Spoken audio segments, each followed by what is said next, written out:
শীতকাল মানেই হলো সবজির ভাণ্ডার। সারা বছরই অবশ্য এই সবজিগুলো আমরা পেয়ে থাকি। তবে সারা বছর পেলেও শীতকালেই যেন শীতকালের সবজিগুলোর বেশি স্বাদ থাকে।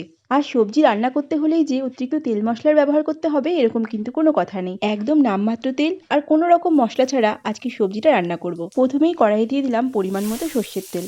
এরপর তেলটা গরম হয়ে গেলে দিলাম পাঁচফোড়ন। ফোড়নটা ভালো করে ভাজা হয়ে গেছে। এখন কেটে ধুয়ে রাখা সবজিগুলো দিয়ে দিলাম। আর সবজির মধ্যে দিয়েছিলাম শিম, গাজর, বিনস, মিষ্টি আলু, নর্মাল আলু আর অনেকটা পরিমাণ বাঁধাকপি। এছাড়া নিজেদের পছন্দ মতো আরও অনেক রকমের সবজি দেওয়া যেতে পারে। দিয়ে দিলাম কিছু কাঁচা লঙ্কা আর অনেকটা পরিমাণ কড়াইশুঁটি, স্বাদ অনুসারে নুন আর সামান্য হলুদ গুঁড়ো। এরপর একটু ভালো করে নাড়াচাড়া করে সব কিছু মিশিয়ে নেব আর তারপর ঢেকে দেব। এইভাবেই সবজিটা ঢেকে আর মাঝে মাঝে চেক করে সম্পূর্ণ রান্না হয়ে যাবে। এরকম সবজি রান্নায় বড়িটা দিলেও বেশ ভালো লাগে, তবে হাতের কাছে বড়ি ছিল না তাই দিলাম না। এছাড়া সোয়াবিনও ব্যবহার করা যেতে পারে। আসলে এত রকম সবজি রয়েছে যে প্রত্যেকটা সবজির নিজস্ব গুণে কোনো মশলারই প্রয়োজন হয় না।